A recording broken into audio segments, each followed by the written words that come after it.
There we go. We are live. So welcome everybody to a live stream. I'm really pleased to say I've been joined by Derek Tat Peddler. How are you? Hello. I'm good, thanks. Cheers. Fantastic. So yeah, we are live. So if you're watching us live, please pop in the side chat. I can see we've got a bunch of people. Also, a few hellos before we kick off. George is about. Hi, George. We've got Sue, Erin from Ireland there. Peter, Stephen's in, and Scott, Ali, lots and lots of people. Oh, Richard's in. You might know Richard. Yeah, a little bit. Just a little bit. Iris from Germany, Damien, lots of people. So, as you may be able to see from the title, I thought it would be an interesting video. I found a catch up with Derek, and we chatted a bit about working from home as a reseller. I think we both share, well, how do we describe it? Stock management issues. Does that sum things up? Yeah, I think so. I think you can see from my background here, it's not great. Yes. So I thought it might be interesting to have a chat about that. I've got a few questions, and if you've got questions in the chat or you want to share how you cope with reselling from home or you don't cope with reselling from home, please pop them in. We'll try and keep an eye on the chat. Can you see the chat from where you are, Derek? Yeah, I've got it up. Yeah. Good stuff. Oh, thank you, Trev. Trev's put a lovely message in. Good evening. Thanks for all the videos you do. Love them and give me so much help along the way. Fantastic. That's what it's all about. I've linked Derek's channel below. If you're not already subbed, please go and check Derek out. And congratulations on reaching the 1,000 milestone recently. Yes. Thank you very much. Yeah. So where do we begin? I guess for those that maybe haven't come across you, do you want to just introduce yourself and let us know a little bit about your current setup with regards to your business? Yeah. Well, my name's Derek. I'm a full-time reseller. I've been full-time since August 2018.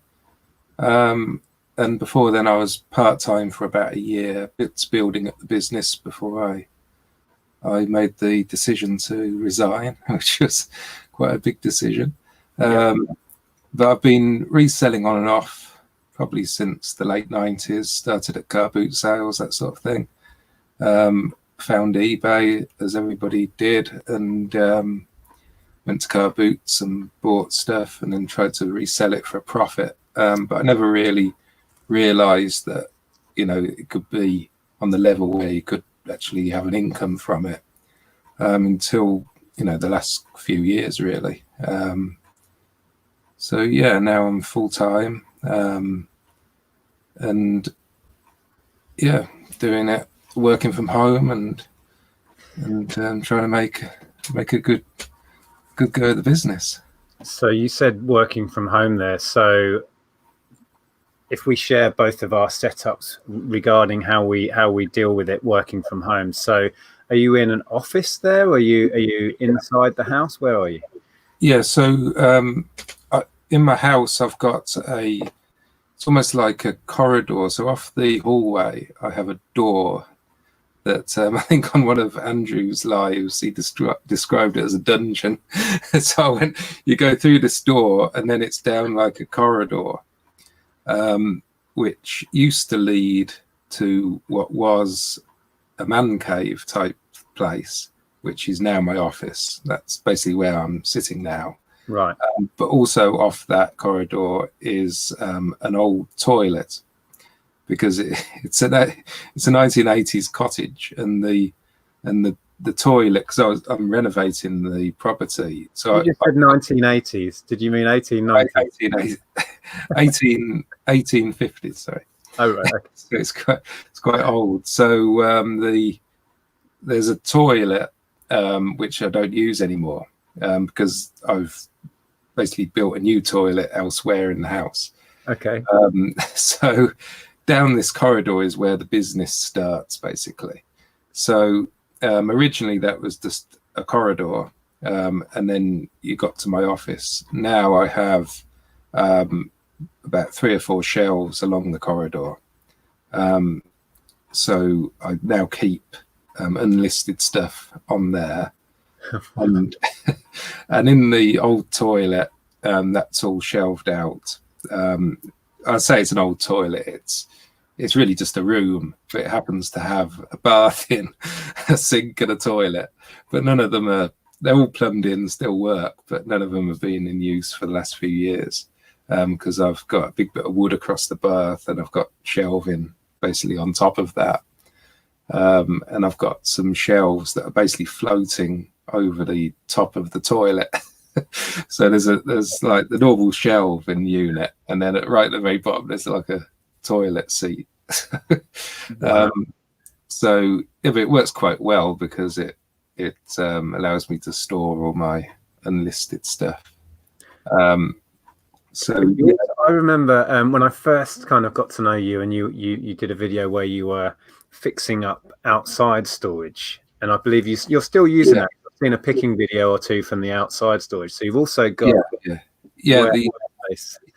all that stuff I've just described is all unlisted stuff. Yeah. Oh, okay. The listed stuff is in this office, although there's a mixture of listed and unlisted in here. And then I've got a garage, which is basically a single car-sized garage, and one of the prefabricated concrete slab type things. So you slot all the slabs together. It's got a flat roof on it, and that's racked out. I've got shelving along the sides and like a middle shelving thing. So there's 2 aisles of shelving in there, and a little bit at the front as well, because I didn't put the garage door on. I basically boarded up where the garage door was. So there's just a little door now in the corner. So then, I can get that extra bit of storage in. So that's full of listed stuff as well. So that's quite a setup. If I share my current setup, I think most people who follow this channel will know that I'm currently in what was our garage. This is attached to the side of our house. So we had that professionally turned into interior space and knocked through to the house. So that's where I sit. And this doubles as an office, listing area and storage, as you can see behind me. And then we also have an extension at the back of the house, which is kind of a conservatory sunroom thing, really. But Andrea has converted that into her office. And then we have our 3rd bedroom, which isn't meant to be part of the business storage, really, but it ends up being our dumping ground for accumulated dead stock, really, stuff we want to get rid of. And we just dump that in there and close the door.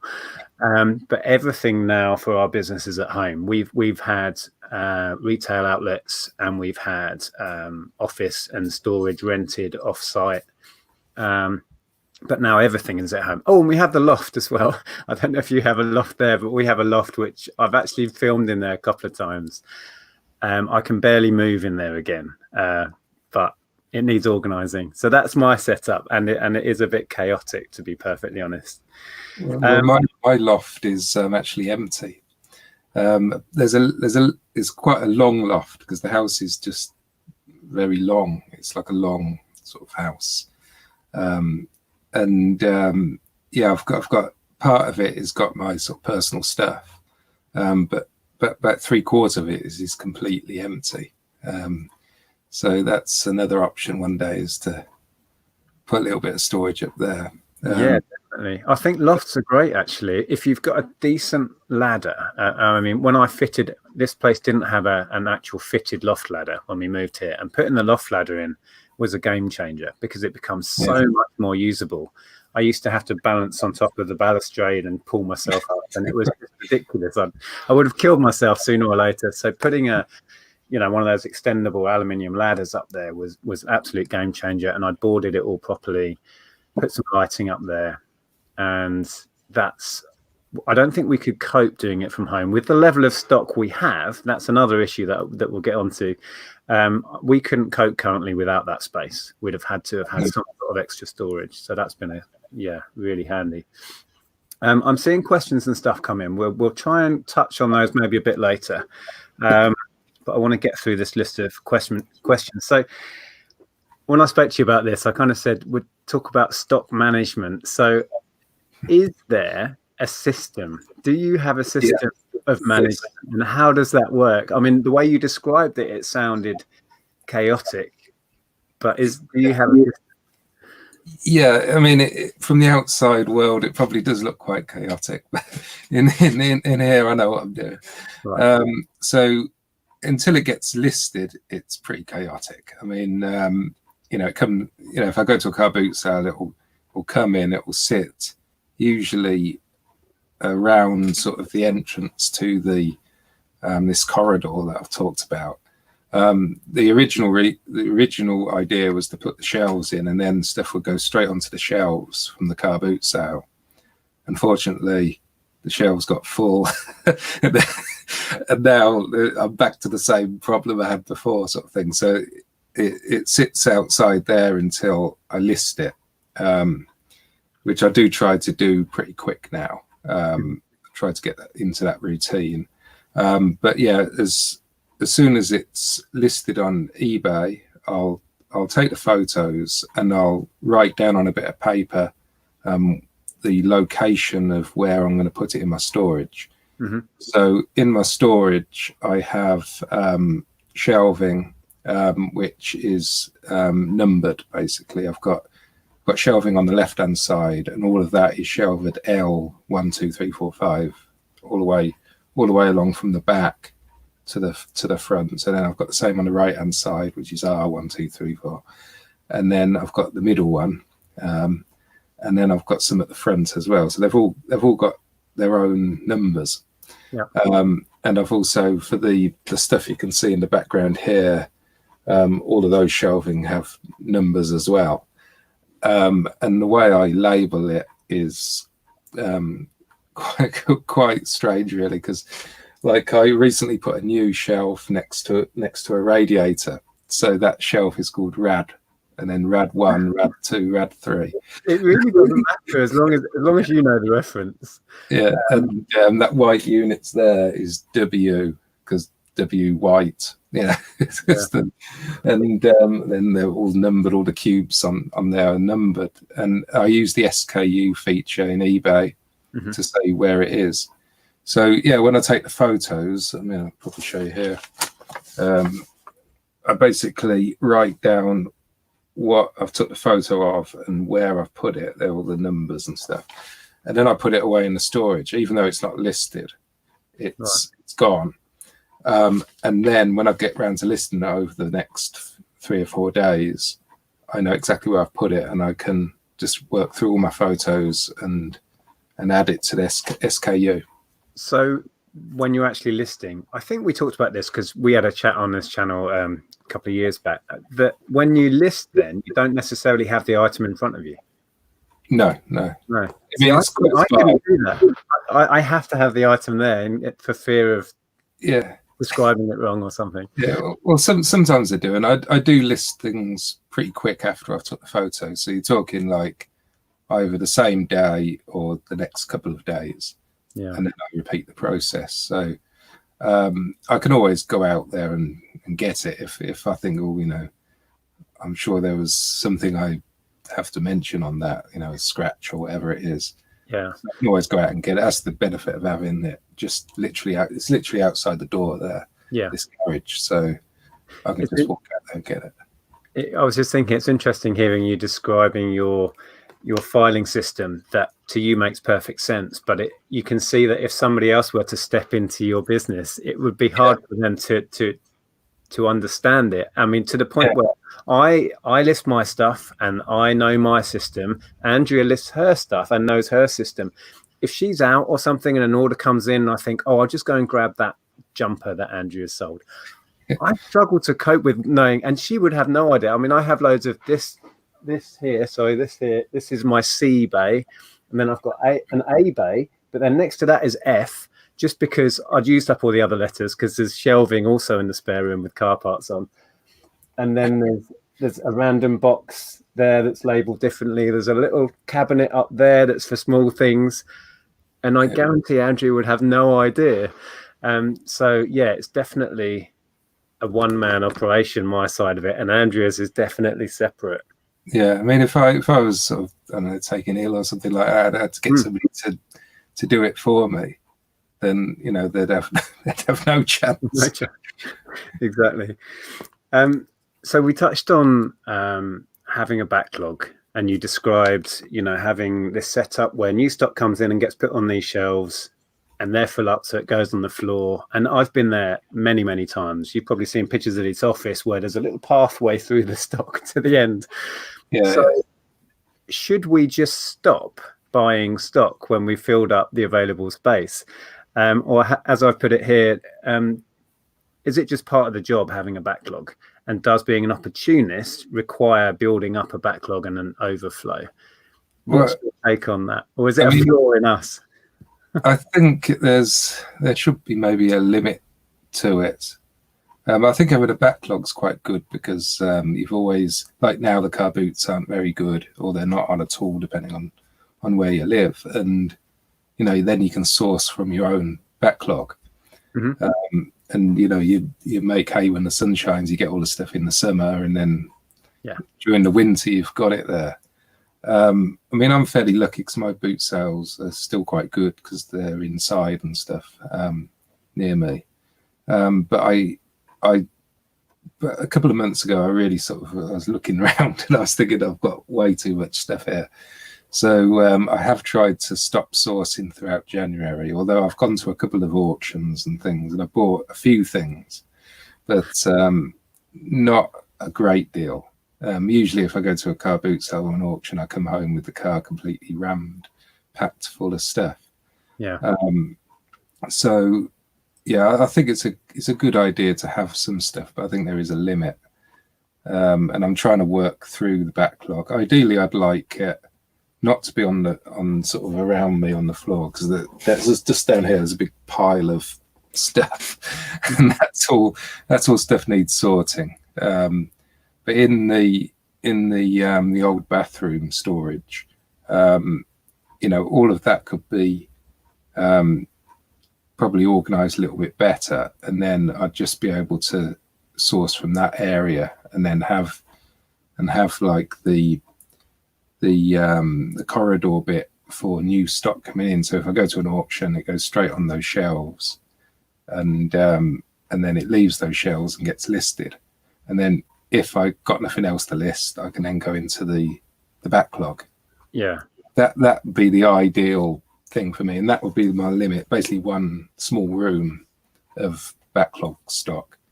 And I sell quite big things, so in that room there's big hi-fis and things. So even though it's a room, there's not actually that much individual items, Yeah, it's interesting.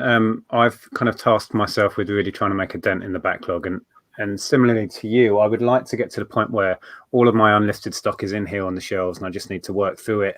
And as I create space, I can go out sourcing and add to it. And I've actually made a bigger headway than I imagined, because recently I've sold some really big stocks, some electronics. I had a big purge on electronics recently and cleared almost an entire bay in a couple of weeks.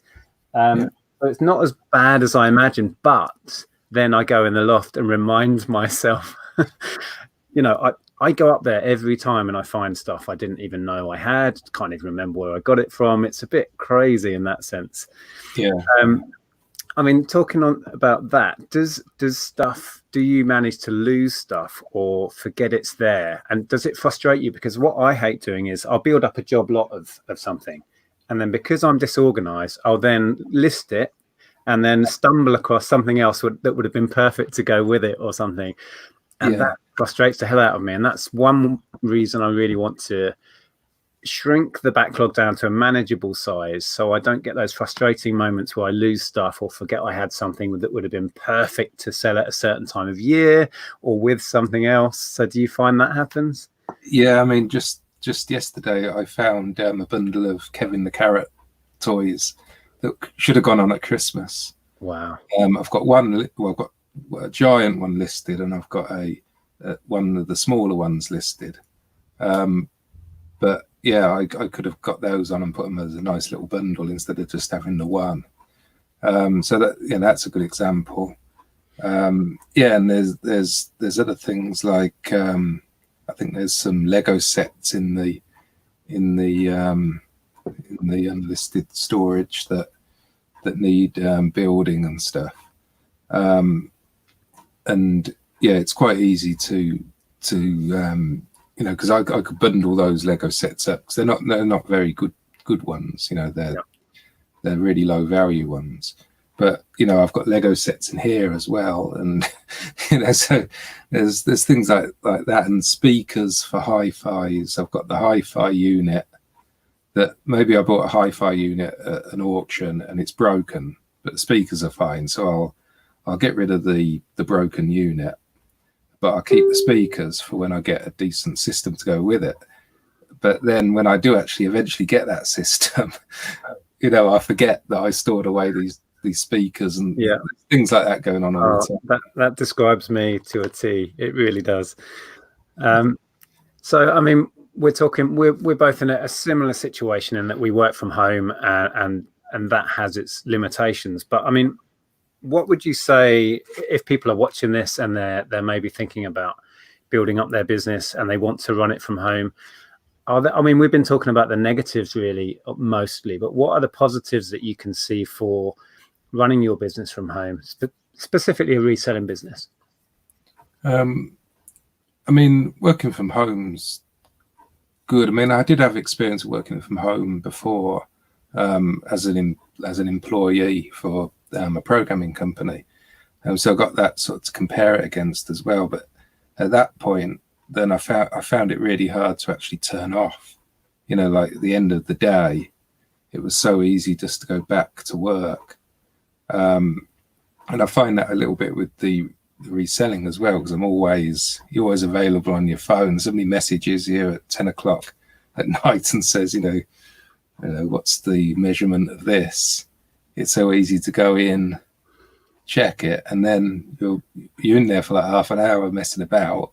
Yeah, and that's like half an hour out of your time in the evening that you're back at work when really you could have finished for the day.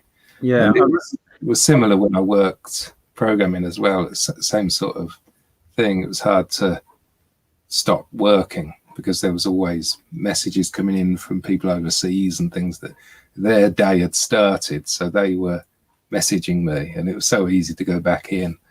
But I mean, the main benefit, I suppose, of working, sort of having the office in your and the storage in your house and stuff, is that you can deal with questions when they arise, and you don't have to go somewhere to get the item, from on that specific point, because I've had both setups. Currently everything is at home, and going back, what is it now, 5 years ago, we rented a little warehouse and office space, and I found that really frustrating, getting a question come in when I just got home at 6 o'clock or something, and it's like, do I really want to go drive all the way into town, unlock everything, switch all the lights on, find the item to answer a question? But then I would anyway, because I don't want to lose a sale. If it's a question on a £60 stereo or something, you think this could be a deal breaker. So that used to frustrate me. So I do love the fact that everything is on hand, but I totally agree that I struggle to switch off and get away from it all. And I wanted to ask you, I mean, you were describing the layout of your house. Oh, your sound's completely gone. I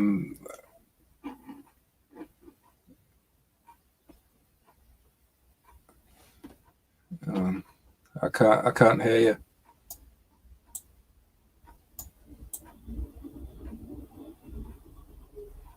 Let me stop.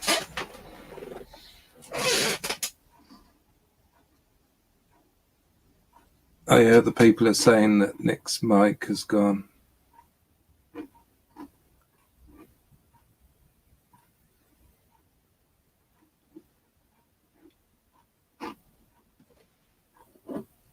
Is that working? Oh, yeah, you're back. I don't know how that happened. Oh, yeah. Okay. I think you're still breaking up a little bit. I can hear you at the moment, though. Okay. I can't remember what I was saying, but yeah. What was I talking about? That threw me completely. I don't. Oh yeah, working from home. Going to your storage and stuff. Yeah, so I see the huge benefit of having it at home. I think the big benefit for me is lack of overheads. Again, because I've experienced how much it can cost to have office and storage space, and rates if you have to pay rates, because we've had retail units and the rates involved and the rent. So that is one less bill you have to pay. So if you can manage to run it from home, it can really change your business, because when you add up those costs over a whole year, it can really add up. So that's a great big chunk of money you don't even have to earn to cover your costs. So I guess that's the biggest one for me. Can you hear me in the chat again? I can see people saying Nick's mic's not working. I assume it's back. Yeah. No?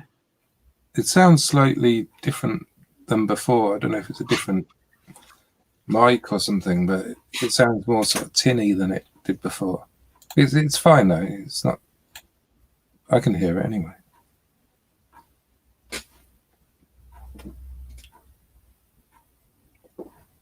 Oh, you're gone again. Right. Yeah. Okay. That one's working. My 1 2 1 2. Yeah. Yeah. That's working. This is packed up. All right. That's what's happened. I don't know why. We'll have to put up with the built-in one then. Okay. So yeah, I mean, I wanted to talk as well. Do you, moving forwards, do you want to change how you do things? You were talking about trying to get the backlog to a point where it's more manageable. So is that going to involve changing your buying habits or not? Well, in theory, yes, but whether that will work out in practice, I don't know. I mean, I think the key to it will really is me probably listing a bit more quicker, more efficiently and stuff, and getting more on during the week, clearing the stuff I bought the previous week, getting that listed, and being able to have space for the new stuff to come in and not back up, you know. I think that's going to be the key. I'm not too worried about listed storage. You know, if I've got a lot stored that's listed, I don't think that worries me too much, as long as it is selling, you know, gradually. It's when I've got a lot of stuff that's sitting there and it's just not listed, especially if they're high value items. I mean, I don't know if you remember, I've still got that old 70s boombox I think I showed. Really? Worth hundreds and hundreds of pounds, and haven't even done anything with that. That's back in it came out to show on YouTube, and then it went back in the backlog again. So yeah, that annoys me when I've got good stock that's just sitting there, because it's never going to sell if it's not listed. So you know, if I've got to the point where I've listed it, I don't really mind it if that all builds up. So if I'm listing a lot throughout the week, getting a lot done, and then building up a lot of listed stock, I don't think I'll be worried about that. But I want to have the unlisted stock to one room ideally, and shelves that are the ongoing conveyor belt, if you like, coming from the car boot sale to listing, and then got one room that's the real backlog that I go to when I've run out of the stuff I bought that week. Yeah, that is the goal. Yeah, that's very similar to kind of where I'm aiming for as well, I think.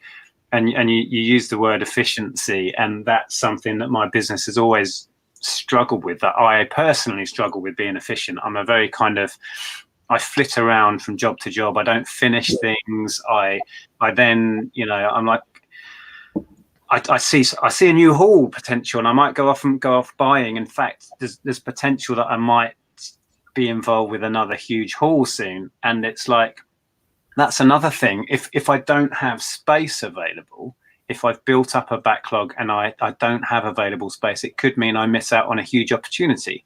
If we didn't have the space to store these car parts, for example, when that came up, we would have missed the best deal I have ever had in all the years I've been doing this. So would you have not gone on the deal if you didn't have the storage, or would you make it somehow by piling it up somewhere else? Well, it's a very good question. I think in the case of that, I could very quickly see it was a good deal. I had no idea it was going to make us the sort of amount of cash it will do when it's all sold through. But I may well have still gone for it, but had to hire storage. And I think if we went back down that route, would I ever get rid of the storage? Would I ever clear it? Because once you've got storage, and it'll be interesting if I have a similar chat like this with Tom, because Tom has storage and has, evolved his business to have off-site storage. And I think getting rid of storage once you've gone that way is difficult. But yeah, it's a good question whether I would have gone for the car parts. I'd like to think I would and found a way, because I knew it was a great deal. Yeah. So let's have a little look in the chat. I saw. Oh wow, I'm way behind. Okay.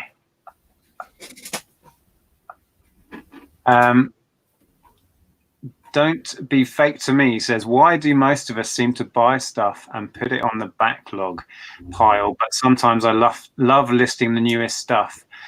I don't know if you're the same, Derek, but I can be lazy, so I list the stuff that is either easy to list or that I enjoy listing first. And I'll put aside stuff that needs cleaning, testing, repairing, or research, and it just sits. Do you do a similar thing? Pretty much exactly the same. Yeah. If I buy, like, I don't know, if I went out to the car boot sale this weekend and I bought an N64, an amplifier, and some clothing, you can guess that the clothing won't get listed, but the N64 would be listed pretty much straight away. Because I'd be keen to sort of test it, check it. I like that sort of listing, take the photos of it and stuff. But the clothing, even though there might be money in the clothing, I would leave it until, I'm in the right sort of frame of mind to actually deal with the clothing. Yeah. And, other similar items, if I could buy like the N64 and find out, the power pack's broken, so I've got to order a new power pack, then the N64 go into the backlog. And then I'd try and order the power pack. But if, say, I don't know, it was a rare thing, maybe not an N64 then, but something that I couldn't get brand new, like a power pack brand new, I'd have to wait until something came available, like a remote control for a hi-fi, for example. I have to wait. So that will go back on the backlog, and it will be there until I managed to find a remote that went with it or something. So there's things like that might be good, but then they go back onto the backlog and sit there until they're ready to be listed.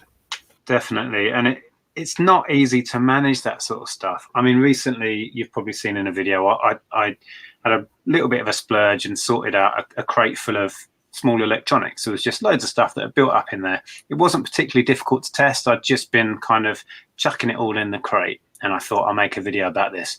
And it's crazy because some of that had sat building up in that crate for the past year or more. But I think I've sold 90% of the items I showed in that video already. It's quick moving stuff, and it sometimes baffles me that I have stuff sat on a shelf for a year, list it, and it's gone within 24 hours. It's just it's nonsensical.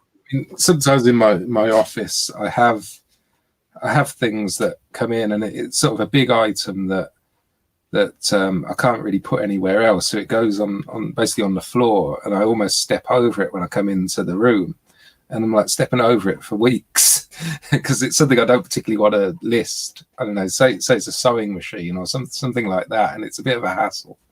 And but then when I actually get round to listing it, it sells within a couple of days, and I think I've been tripping over this thing for the last few weeks.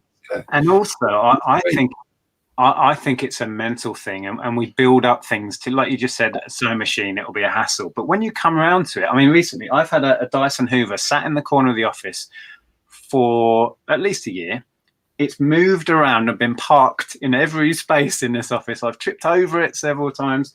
So I forced myself to take a look at it, test it. I ended up breaking it down into a couple of bits, and the main body sold overnight. And it just dawned on me again. It's like, I've got stuff in here and it's not actually that complicated to list. It's just a mental thing. I've got a Yamaha keyboard lent up against the back wall there that isn't a difficult thing. I just don't know why. I've got used to it being there, and it'll just stay there until I give it that half an hour's worth of attention to test it and clean it and list it. It's not a big job, but it's a mental blockage sometimes. I think we get used to items just being sat there and then they're invisible to us. And we just walk around them. I think I have exactly the same thing. I've actually got 2 Dysons myself in the corner of my room as well that I plan on breaking for spares. Well, I bought 2 more down from the loft, the little handheld ones with the long. So I'm gonna part those, I think. And then in the loft, I've got, I think it's 7, maybe 7 or 8 Henry Hoovers. So, I think you mentioned them before. So I've got because they've got little faces on there, like a little community hiding in the darkness in the loft. So I think I'll do a video about going and putting those down and listing them, because it'll be quite interesting to see how quickly I can get rid of 7 or 8 Hoovers. But it is crazy. They should sell quick. I've sold a couple of them, and they've always been quite quick. Yeah. Right, I'm going to go to the end of the chat. If I've missed questions, please feel free to pop them back in again. I'll try and stay at the end of the chat, and we'll pick out a few bits. Let me just see if I've touched on all the topics I was going to do. Yeah, I'm not sure if you answered. Within your house, are there rooms that are stock-free zones? Yeah, I mean, I've tried to keep the house pretty much completely stock-free, but it always sort of creeps out into the hallway, and mainly because this corridor is basically full now. So, you know, it sort of sits around the entrance to this corridor. I'm currently building up a bit of a stock for car boot sale season as well, to actually sell at the car boot sale, get rid of some, you know, rubbish sort of stock. It's mainly come from auctions and stuff. It's not worth listing. Yeah. So I've got that in one of my spare rooms. Yeah. So there is that, and I actually do a lot of my packaging in the living room. So it creeps in then. Yeah, I've got a little sort of storage room thing off of the living room, which is the place where I ideally keep my packaging materials and boxes and things like that. But often, if I'm doing a lot of packaging, they never actually make it back into that room, you know. So it's a constant battle really against it. I think it's just because probably I'm a bit sort of lazy, you know. It comes through, I've done all the packaging, and then I think, right, you know, I don't really want all packaging all the way back into this room, you know. So I sort of put it in the corner, and then the next day there's more stuff that needs packaging up, and then I think, well, there's no point in putting it away because I'm gonna have to get it out again tonight or whatever, you know. It's sort of constantly, but I do try to keep on top of it the best I can. But I think it's always going to be a bit of a battle. It certainly is. Hi, Peter. He says those Henry Hoovers are breeding. They might be.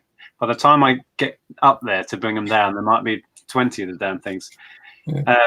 Mel's in. Hi, Mel. Good to see you. We all have to eat the frog, do the least favourite jobs first.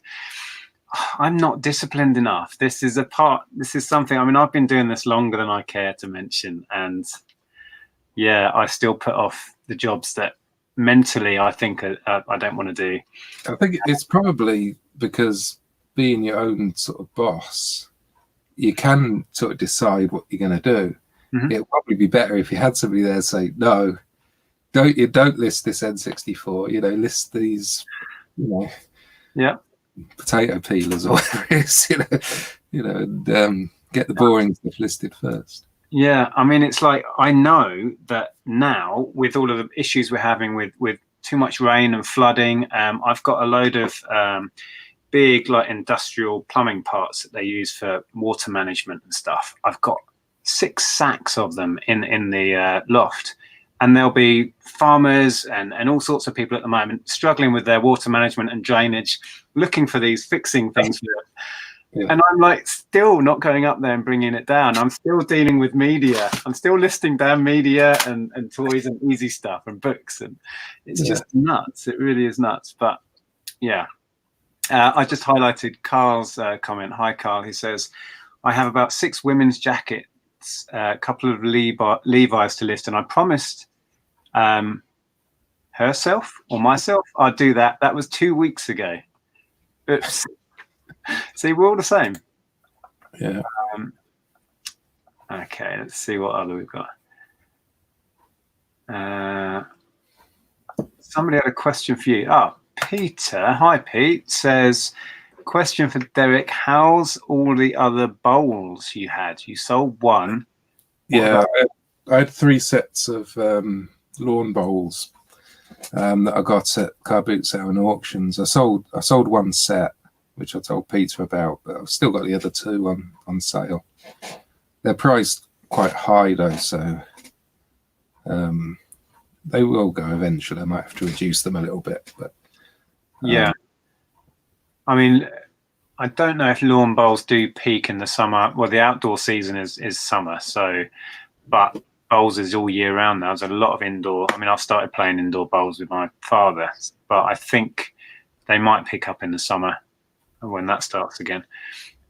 Sarah says there, I found allocating time in my Google Calendar really helps. It means my phone reminds me and nags me to list.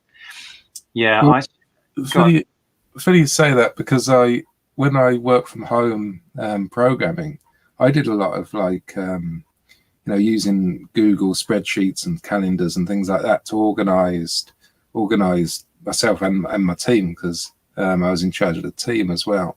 So I had to organize other people's days, and I was quite good at that. And I could allocate stuff and keep everything ticking along. But now I'm just in charge of myself. I find it really hard to do that sort of thing and sort of maintain it. I probably can do it for like a couple of weeks. Mm-hmm. But then, I'd start not using. I had to-do lists and things like that, and I've tried putting, writing it basically on a bit of paper, saying at 11 o'clock you're going to list, at 12 o'clock you're going to do some packing. I've tried that as well, and that worked for a bit, and then I stopped doing it, and then it all sort of goes back to normal. Yeah. I think you hit the nail on the head earlier, because we're self-employed and we don't have to answer to anyone, and I think there's a kind of generalized thing within resellers that we're all a little bit rebellious. We've all taken this step to do our own thing and stick up 2 fingers up at the man. So it's like we've all got that rebellious attitude in us somewhere to some degree, I think. And yeah. I rebel against myself and things I try and impose on myself. I'm like, I do this. I have this lifestyle because I've chosen it. I've created this job and built it for myself. And I rebel against making myself efficient. I can sometimes see myself doing it. It's ridiculous. So I think that's something I fight against, is being this rebel without a clue that rebels against my own things that I'm trying to impose to make my life better and more efficient. Yeah. Right. So thanks for that, Sarah. Let's find another question. The chat just jumped, so I lost it. Oh, Kelly, I've just noticed, basically echo what I just said. In theory, that's great advice, Mel.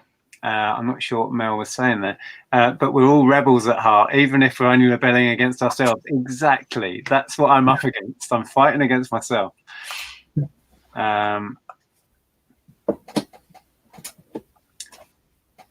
If you ever need a hand identifying plumbing parts, give me a message. I will do. These mostly are brand new in the packet, and they have part numbers on. They're big, chunky plastic pipe fittings, basically. So I should be fine with those. Right.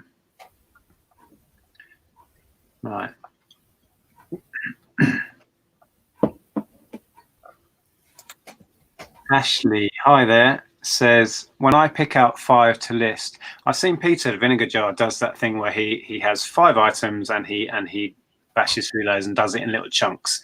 I tend to do that. I don't stick to a rigid number, but I do little batches. But Ashley's saying, thanks for your tips. I always pick one I don't want to do and it chips away at it. That's a good idea. Yeah.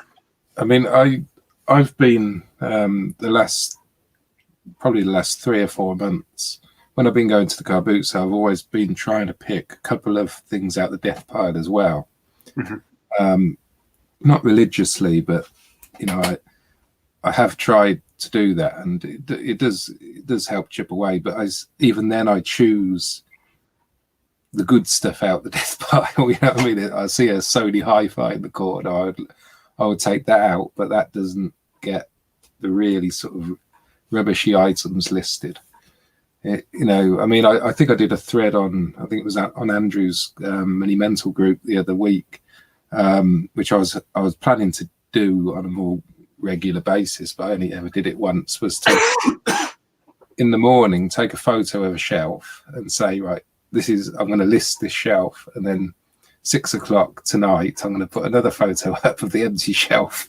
And I did actually do it, but I only did it once. I haven't did all the other, you know, 7 or 8 shelves that are left. Yeah. But it helped because it gave me something to work towards that day. And I thought, you know, I've got to clear this shelf because I've got to post a picture later on the internet. You know, get some sort of. That's a really good idea, and being accountable to somebody that isn't me, because I'm not really bothered. I do get frustrated with myself if I'm not being efficient or getting the work done, but at the end of the day, I've only got me to answer to, and as Kelly was saying, I tend to rebel against stuff I impose anyway. But the one thing I did recently, and I think Rod is in, Rod and I did this kind of, it was just light-hearted fun really, but it was a listing challenge, and I was super efficient during that week because I knew that I was going to be held accountable and share how much I'd done.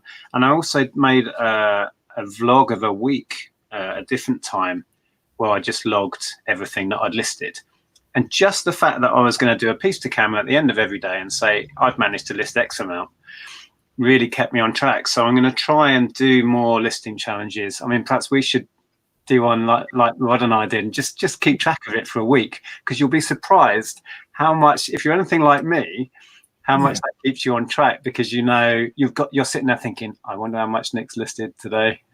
Yeah, you don't want to be posting that you've listed like hardly anything that day, do you? Either, you know, you want to. So perhaps we'll set something up and do it just for fun, but I'm quite competitive, so it becomes a really good accountability exercise for me. So perhaps we could look at doing something like that. But I do like that idea of making yourself accountable through Facebook or Instagram or something, using a picture. That's really clever. I like that.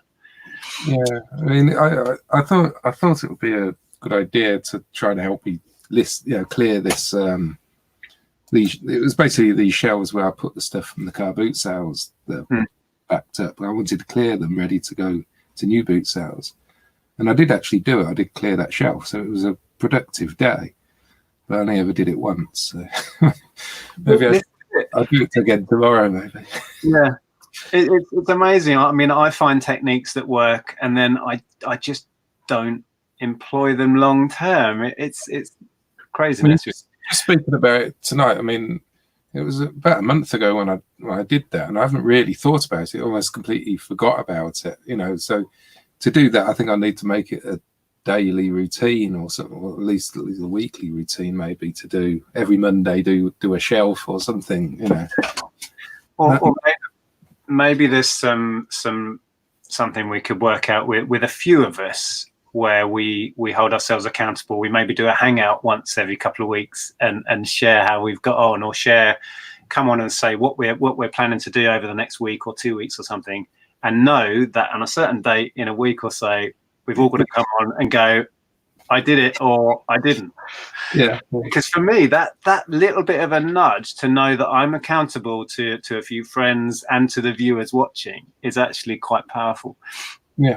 I just wanted to read, Bianca says there, going out on a treasure hunt for me is the best part of the reselling game. Wish I could only do that and let someone else do the rest. So yeah, is that part of, if there is an issue with stock, is it that you find sourcing easy and the most fun part? Yeah, I mean, I don't know. It depends. It depends where I'm sourcing as well. I'm not too keen on going to charity shops. I don't really find that fun, although I do go in them, but I tend to go in them when I'm driving past, sort of thing, on the way back from a shopping trip elsewhere or whatever. I like going to the car boot sales when it's a good weather day and I can get there early and I know that I'm going to get some good stuff. I enjoy that. The auctions, I have a bit of a love-hate relationship with the auctions a bit, especially at this time of year because it's so cold. Standing in like a big, I don't know, it's like a mushroom farm, the place I go to, and it's absolutely freezing.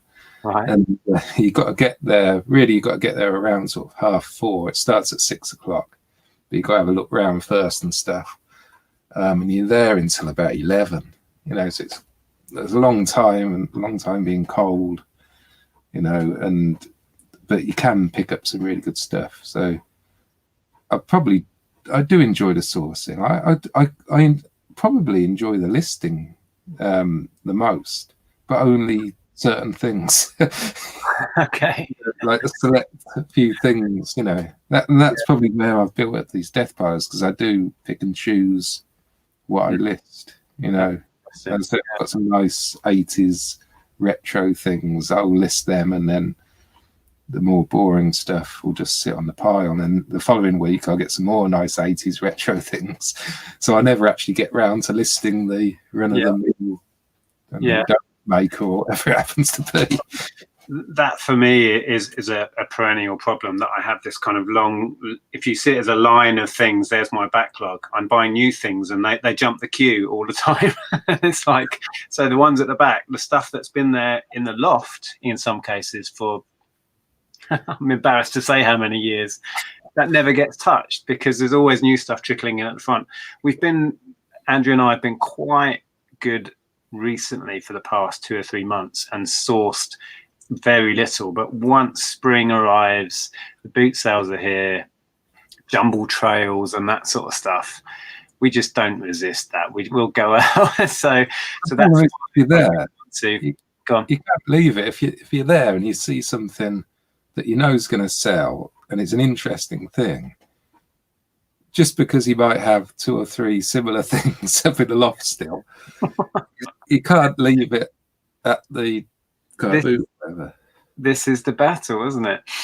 You know, if I go to an auction, sometimes to get one particular thing, I've got to buy 5 boxes of whatever else comes with it. That can cause big problems for me as well, because I end up with the thing I wanted, but I also end up with 5 boxes of household random goods. Yeah. We'll dip in the chat again in a minute, but that actually reminds me of something I was going to touch on. I was being honest and saying I've got our spare room that's full of proper crap that we need to get rid of. Stuff, like you said, part of job lots that isn't worth reselling, or you've tried to resell and it's not worth the time and energy. Stuff with issues that isn't worth repairing, or it's fine but not good enough to resell. You know all the reasons. So I've got a room full of that. So you just described how you accumulate dead stock. So what's your method? Do you just boot sale it all then, or do you donate? How do you get rid? I usually donate it at the moment, but because I'm saving some stuff for the car boot, because I have, you know, I've got into the mindset I do want to clear some stuff. So there's fairly good things that I've set aside for the car boot that still aren't good enough to go on eBay, or just too big to, and the profit's so little to bother listing, because you've got to post it and stuff. So they're going in the car boot sale pile. So at the moment, I am actually keeping stuff for the boot sales. I don't want to go to the boot sale, spend the day there, and just sell a few things. You know, I might as well just fill the car and get rid of the lot, and then I'll charity shop whatever's left. Yeah, or go to the tip. What I plan to do is the end of the car boot sale, before I'm going to pack up, I'm going to separate them into two things. One to go straight to the tip if it's just rubbish, and then one for the charity shop, but none of it's going to come back. That's my plan. Yeah, I don't want to make it a regular thing. I only want to do one boot sale. We do a similar thing, probably a couple of year, and we started to film them actually, and they were really popular. I think people were fascinated to see how we'd get on. Yeah, and we have a similar sort of mindset. The stuff that has been put up there, we're done with it. Whatever we get back on it, if we can get something back on it, it's fine. And one of those videos we did at a car boot, actually, people were saying, you undersold that, you won't make any money. And it wasn't an exercise in making money, even though we usually make a couple of £100, which is great for stuff that usually owes us nothing and we just want a shot of. But the mindset is to get rid of it. And if somebody's going to give me a few pounds for something that I just want out of the house, that's fine. It's not about standing there all day trying to get £10 for something and then taking it home again. And we've all seen the dealers who bring the same stuff back week on week. That's not us at a boot sale. We only want to do a couple of year max, and just have a blowout. And then generally, we will then go to Cancer Research, which tends to be our kind of go-to charity shop that we like to donate to, and give anything, obviously not like you said, absolute rubbish, they're just going to bin themselves, but saleable stuff will all go straight there, which, gives you that sense of, giving to charity as well, which is always a pleasant feeling, and it gets rid of it and it doesn't come back in the house. So, yeah. I mean, in theory, I suppose I could, if I look around my office, a lot of it's not really worth listing. And obviously I've got to sort through it, but some of it's not worth listing. So I could, in theory, just take that to the tip or something and it'll be gone tomorrow. But I just can't bring myself to just dump it because it is good stuff. It's just not worth my effort listing it over something else. If I didn't have anything else to list, maybe it would be worth listing. Even to some resellers, they might think it is worth listing as well, but because I've got so much stuff in the death pile, I'm better off listing that than listing this, and I can't list everything because I haven't got time. So that's the sort of stuff that I love to get ruthless with and take a ton of it to the boot sale and ask £1 each for certain items. And if someone offers me 50p, I'm taking it. Whatever you offer me, it's just stuff that I need gone. And I find that strangely therapeutic as well. I've had Joe's comment highlighted for a while. I just wanted to read that. All the UK YouTube resellers should start a languishing in the death pile challenge, and everyone lists something that has been sitting in the pile too long and see who can make the most. I think there is potential to maybe between us come up with some sort of series of videos we could do, or change the challenge and get a few of us involved. That would be fun, actually. But with the angle that it's going to help us stay accountable and list, so we all, benefit from it as well. Okay, let's take a few more questions. We've been on for an hour, so we'll wrap up with a few questions if we've got any. Sarah's got a comment there. I also store my death pile, I assume that was, in shopping bags, and just grab a bag and list the lot so I can't cherry pick. See, that's a good idea. Taking out the selective listing option. Discovered I've been sitting on a Yu-Gi-Oh card launcher, picked up for 50p, listed for over 100. There you go. It's amazing how things you've discarded a year ago or whatever, you actually come to list it. It's actually worth quite a lot of money. Yeah. Well, I mean, I don't know if I shared it in the Facebook chat we're in, but today I managed to sell a headlight for £300. And since I got the car parts haul, that has been sat. You go in my loft and it's just been sat on the side, just there. And I've lent on it probably 100 times. Bring it down, photograph it, list it. Wasn't a big job, and that's gone for £300 within a week or so. It's amazing the stuff we have that around. Yeah. Hi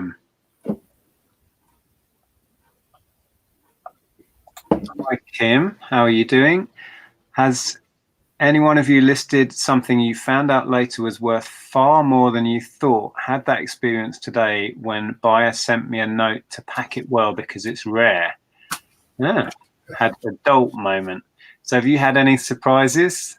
I know you've done well recently with reel-to-reel players you've been sharing. So have they surprised you?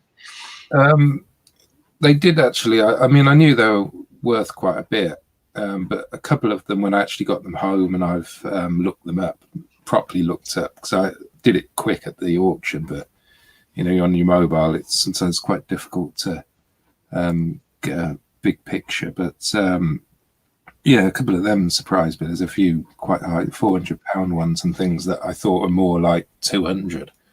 Yeah, but I don't think I've ever listed something and then realized after I've listed it that I could have got more for it. I usually do quite a lot of research into stuff. I don't think that's happened. I can't remember anyway. But I probably undersell things fairly often, especially at the moment, because I'm quite into selling it and turning it over, trying to because I think we've discussed it before, finding the stock is not a problem. There's stock everywhere. Yeah. So yeah, I think I probably do undersell things, not by a lot, maybe £5 or £10 maybe, but the higher value things, like today I had a £300 reel-to-reel player and I sold it for £250. That's £50 off what I originally thought it was worth, but it was a collection. I didn't have to pack it, I didn't have to do anything with it, so that was worth it. But it's still £50 off. I could have sold that for 300 later on tonight for all I know. Yeah, postage was on top as well, so it's not like so in theory I lost 50 quid maybe, but yeah, it's a hard one to sometimes rectify with yourself and get your head around. But I did a very similar thing with that Sony Trinitron recently. I think it was on at 150 and a guy offered me 100. Was it 100? I think it was. Yeah. But he said, and I'll come pick it up. And that sealed the deal instantly for me, because you don't have the hassle of packing it. You don't have the kind of lottery of dealing with a courier and a very expensive breakable electronic item. And right. It's all about turning it over. You said yourself just then, getting the stock isn't the issue. So getting it out of the door needs to be the priority. And I'm much more that way inclined now, and using the offers to watchers and taking offers has really sped up turnover on some stuff. Yeah, I mean, I know tomorrow night there's an auction, which I haven't actually been since that reel-to-reel haul I got. I think that was November or December time. I haven't actually been, but I could go there and fill my car tomorrow, almost guaranteed, and make a lot of profit on those items. But I'd end up with another room full of stuff. I mean, those reel-to-reel players sat all over all over the house until I got them listed. Now they're sort of stored away, but before that, it took up a lot of space. So yeah, I don't want to be filling my car up with stuff until I've got a bit of space to. No, this is it. Hi Sue, how are you? Sue's Piles of Shame says, I should stop trying to multitask. I used to be good at it, but I'm currently supposed to be listing, uploading a video, and watching this stream, and not doing any of them very well. Yeah. I struggle with that as well, Sue. As I said before, I tend to flip from job to job. I don't finish things off, and it's a real flaw that I have. I thought about doing some of those listing live streams, but I have a feeling that I just wouldn't get much listed. So, yeah, I tried them, and my listing rate goes from X amount an hour down to 1 or 2 an hour, and it's not very helpful. They're not very productive for me, certainly. No. Flip it, ship it. Hi there. It says, I've been selling on eBay for about 15 years. Did it as a sideline for about 12 years. Then I got offered a payout at work. So I took it, and I've been full-time selling on eBay for 2 years and love it. Fantastic. That's the best way to do it, isn't it? If you can get some sort of payout when you leave, like redundancy or something like that, because that can set yourself up for going self-employed. I think it's always best to have a little bit of a buffer to cover your bills and stuff in the first few months. Yeah. Ash says there, does anyone else list based on the value and not quantity? For example, I aim for at least £215 a day rather than X amount of listings. When I've done the listing challenges, I've tracked both. It could potentially throw you off your productivity if you aim for a couple of £100 a day and then you list an expensive car part like I just sold, and it's like, right, that's it, day over. I'll go and watch telly. But yeah, I think it is positive to track the value, because it's encouraging and it's motivating, I find, if nothing else. Yeah, I was doing that. I think it was Lonnie who started the motivational board, and he's got the amount of listings and the monetary value he's got it listed at. And I started to do that, I think about getting on to a year ago now, and it's only been in the last couple of months when I sort of stopped doing that. I really need to get back on it. But I think it was in Kelly's chat on I think it was yesterday. Maybe it was yesterday. Yeah, it must have been yesterday. I mentioned that I was struggling to get stuff listed and stuff, motivation and stuff, and she reckoned it was because I hadn't sourced, and it was because I was listing stuff from the death pile, and it's because it's all the stuff that I don't find that exciting, and I think that is the thing. If you're not excited about what you're listing, you are going to list less stuff. Yeah, so definitely. having the motivational board and having the value of what you listed at, that does drive you on. I try to do 10 things a day with a good range of values. I don't have a specific amount in mind, but I try to always do at least 10. Although I haven't done it today, which is quite bad. Yeah, I've listed nothing today because it's half term, so we took Ellen out to we're members of English Heritage, so we just went and wandered around a fancy house for the day. But then you have to give yourself time out. But I do find that then I'm kind of thinking tomorrow I need to do loads of stuff because I've had a day off. I actually plan to list. I've got, I don't know if you can see them here. There's 7 or 8 handy cams and video cameras that have been building up. So I might do a little video of testing those and find out how much they're worth. Because that also motivates me as well, because I do YouTube and I like to make little videos around a subject. That can sometimes be really motivating to get something done. So I build it around a video. So I'm going to make a video about, are video cameras profitable or something? And then that will motivate me to get them off the shelf, get them clean, get them tested. Perhaps that'll be a good project for tomorrow. Yeah, there's still loads to do. I've still got lots to go through. Let's just pick out a couple more and then we'll think about wrapping this one up. Carl says, been a great show. I'm off for the quiz on other channel. Thanks, Nick, for a great show. Oh, yeah. Lainey, I think, does a quiz tonight. I forgot about that.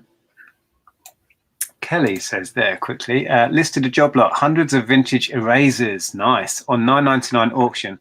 Had 3 buy it now inquiries within minutes and 2 offers of 100. Wow. Had the sense to pull the listing quick. Sold for 350 with £200 starting price. Wow. Yeah. I've seen listings go quite mad about those. They're the little like rubbers that we used to have in the 80s then. I'm guessing. That's awesome. So I didn't even know they were worth anything. I vividly remember in the 80s that it was the ink. Isn't there like an ink part of it, and then half of it is for pencil or something. Is that the stuff? Well, no, they just made just pencil erasers, but they made little animals, they made little shapes, they made right, so like themed. Yeah, just collectible rubber. They did a whole series of ones that looked like food, and I think they ended up banning those because smaller kids would just eat the damn things. But yeah. Bianca says there, I think the amount of inventory you must list depends on what you want or need to get out of it for your living. Everyone has other goals and must build it around their personal needs. Absolutely. Yeah. And our business is going to be very different from Derek's, for example. What you need to get out of it and how much you have to motivate yourself to get that out of it may be very different. And you're absolutely right. The business needs to provide what you need to get out of it, and that's going to be different for everyone. It's a good point. Yeah. Tom's in. I'm on a listing ban. A listing ban? Don't you mean a sourcing ban, Tom? Fell off the wagon today and bought shed loads of media. You mean a buy-in ban then? Yeah, he's been and bought more media, crazy fool. Right. Let me just get to the end of the chat and we'll wrap this one up. Okay. Questions there. So should we think about doing some sort of challenge, or should we try and get other people on board? What do you think about that idea? Yeah, I think that'd be a good idea. Okay. Might be good to try and do it as part of a video, though. That might be quite good, because I think there's always some sort of challenge going on in the Facebook groups. So, but I don't think there's any that are on YouTube, or it's not, as far as I know, anywheres that have some sort of video content. So that might be quite a interesting sort of. Yeah. Well, if we come up with an idea that seems to suit, we could do a video where we set it up and then we convene at the end of it. And we could also make videos on our own channels in between, sort of to plot how we're going in the course of it, or whatever works. So yeah, okay, we'll have a think about that. We'll chat to some of our friends and see if they want to get involved, maybe, and come up with a plan. So thank you everyone in the chat. Sorry if we missed your questions. It's hard to keep up, but hopefully that was interesting. Hopefully you got something out of it, or you just discovered how disorganized we are. But yeah, thank you, Derek. I really enjoyed that chat. I hope you did too. Yeah, thanks for having me on.